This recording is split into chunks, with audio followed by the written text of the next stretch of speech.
Bonjour à chacun, bonjour à chacune, que Dieu vous bénisse, bienvenue dans un message pour toi. Nous sommes très heureux de nous retrouver, de partager la parole de Dieu. Je prie que Dieu vous bénisse, où que vous soyez, que ce soit le matin, l'après-midi ou la soirée, soyez richement bénis. Pour permettre à un maximum d'entre vous de se connecter, nous allons marquer une très courte pause et juste après nous lirons ensemble dans le livre du prophète Jérémie au chapitre 23 et nous lirons le verset 17. Chapitre 23 du livre du prophète Jérémie et nous lirons le verset 17. À tout de suite.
Nous poursuivons ce partage et je salue maintenant tous ceux et toutes celles qui nous ont rejoints. Que Dieu vous bénisse, où que vous soyez, que sa grâce demeure sur votre vie.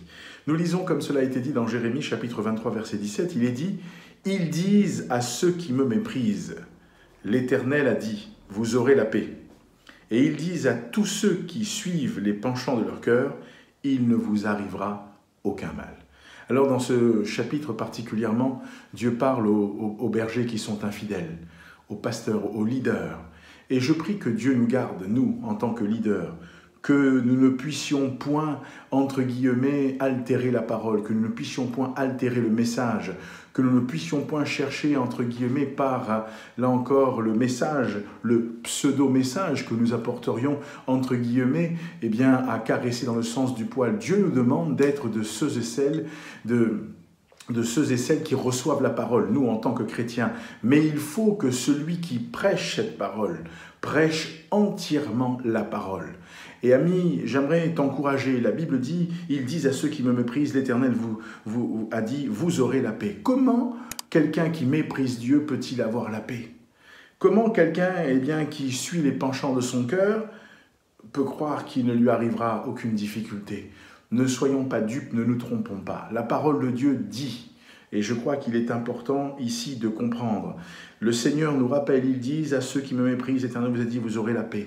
Mais la Bible nous dit que Jésus a dit, que votre cœur ne se trouble point, croyez en Dieu, croyez en moi. Il est celui seul qui peut communiquer la paix, parce que la Bible l'appelle le prince de la paix. Comment, lorsque tu méprises le prince de la paix, peux-tu espérer avoir la paix?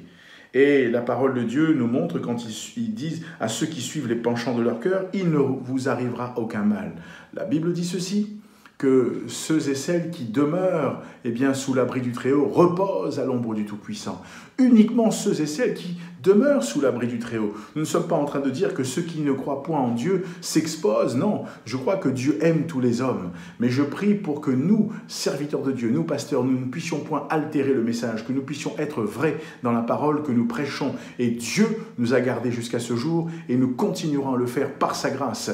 Mais je prie aussi que ceux et celles qui écoutent la parole, qui écoutent l'évangile, qui écoutent le message, puissent être encouragés. Que le Seigneur permette que chacun trouve, là encore dans la parole, le message qui est annoncé, trouve ce qui lui sera nécessaire pour l'épanouissement de sa vie, pour, là encore, le développement de sa vie, parce que nous ne pouvons pas nous voiler la face. Si tu veux la paix, là encore la vraie paix, il faut que tu invites dans ton cœur le prince de la paix.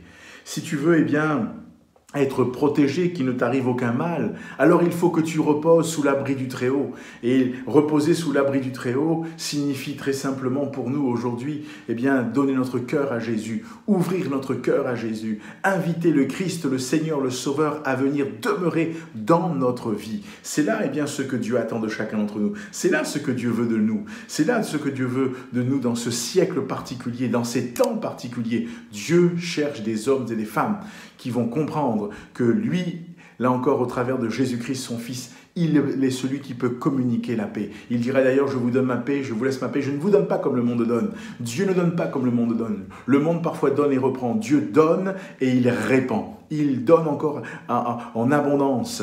Et je crois que la paix de Dieu, eh bien, c'est plus qu'une paix scripturaire, c'est une paix qui est à l'intérieur, c'est une paix qui témoigne eh bien, de sa présence, de son secours, de son aide, qui nous assure eh bien, qu'il est là avec nous. Alors oui, j'aimerais t'encourager, pour que ta vie soit protégée, il faut que tu la remettes entre les mains de Dieu. Ne nous trompons pas. Et du reste, tous ceux qui prêcheraient un évangile à l'eau de rose, eh bien, que le Seigneur en soit le juste juge. Mais nous, que Dieu nous garde et que nous puissions être des instruments entre ses mains. Je prie que le Seigneur t'encourage, je prie que Dieu te bénisse. Si tu te connecterais pour là ou les premières fois, il est important que tu apprennes à connaître qui est ce Dieu-là. La Bible est à ta disposition. Tu peux te la procurer sous une format numérique, ou alors en te rendant dans une librairie évangélique, si tant est que vers chez toi il y en a une, mais tu peux aussi, il y a un QR code qui s'affiche, une adresse, tu peux flasher, recopier, tu seras ramené sur une page intitulée « Un guide pour la vie ». Nous sommes en partenariat avec la CMM et ils ont un parcours découverte qui est très intéressant. Je t'encourage à le faire pour que tu découvres qui est ce Dieu-là, parce que Dieu nous dit la vérité et nous devons dire la vérité. Nous devons être entiers dans le message, entiers dans ce que nous disons, entiers dans ce que nous prêchons, entiers dans ce que nous sommes. Alors que le Seigneur t'encourage. Que Dieu te bénisse et souviens-toi, tu ne peux pas espérer avoir la paix si tu méprises Dieu. Tu ne peux pas espérer être sous sa protection si tu livres ton cœur à des penchants outre que ce que Dieu, là encore, veut. Tu ne peux pas aller dans le sens contraire de ce que Dieu veut et espérer obtenir, là encore, la protection de Dieu. Mais en étant tout entier, en donnant ton cœur à Jésus, en ouvrant ton cœur à Jésus, alors tu demeureras dans la paix de Dieu et sous la protection de Dieu. Que Dieu te bénisse et que Dieu te garde. Je te dis à bientôt pour un message pour toi.